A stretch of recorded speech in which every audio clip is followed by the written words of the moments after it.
Ninakusalimu kwa jina lipitalo majina yote. Hili sio jina la mtu awaye yote, bali ni jina la Bwana wetu Yesu Kristo. Karibu katika mfululizo wa masomo ya mwongozo wa kujifunza Biblia. Leo ni Novemba 13, siku ya Alhamis. Tunaendelea na mfululizo wa masomo haya na hii ni robo ya 4, somo la 7. Mada ya leo inasema kuwa na shauku ya kuwepo kwake. Soma Yoshua sura ile ya 18 aya ya kwanza na ya pili.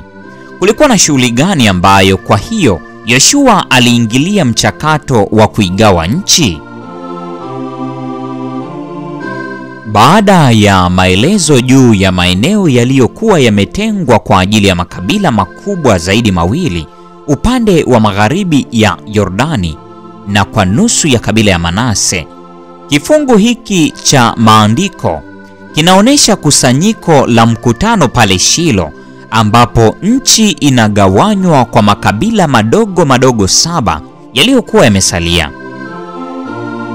Kuwekwa kwa hema takatifu, yaani maskani yangu, kuna wakilisha utimilifu wa ahadi ya Mungu ya kuishi kati ya watu wake.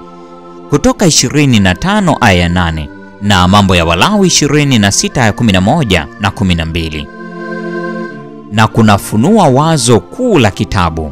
Kuwepo kwa Mungu katikati ya Israeli kumefanya iwezekane umiliki wa nchi na kuendelea kuwa chimbuko la kudumu la baraka kwa Israeli na kwa kupitia kwao kwa dunia yote. Mwanzo sura ile ya 12 aya 3.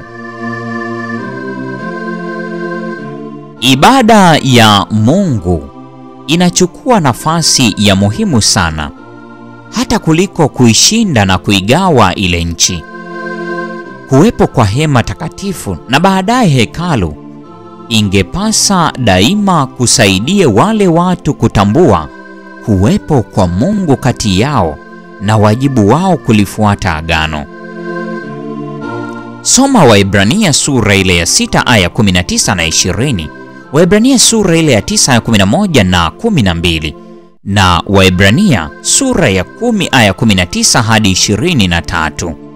Sisi kama Wakristo tusio na hekalu la hapa duniani linalohifadhi kwa uhalisia kuwepo kwa Mungu kati yetu, tunaweza kujifunza nini kutoka kwa Yoshua?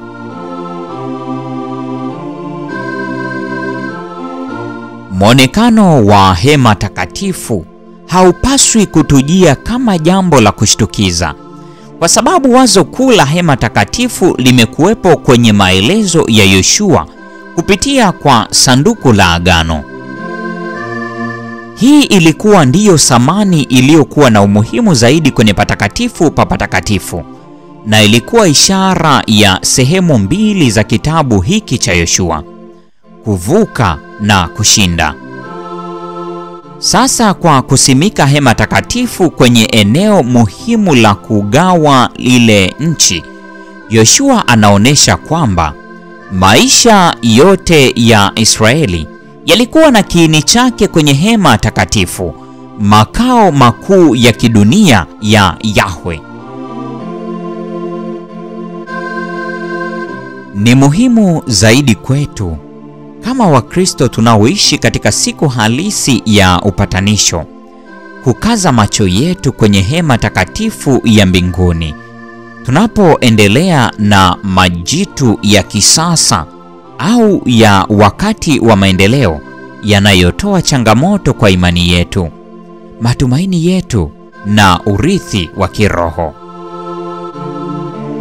Tunapodumu kuitegemea kazi ya Kristo iliyokamilishwa kwenye msalaba na kwenye hema takatifu ya mbinguni, tunaweza kutazama mbele kwa imani kwa ule wakati ambapo Mungu kwa mara nyingine atakaa kati ya watu wake, lakini safari hii itakuwa milele. Linganisha na Ufunuo wa Yohana sura 21 aya 3. Hii ni Novemba 13, siku ya Alhamis. Kesho ni Ijumaa, Novemba 14. Jifunze zaidi.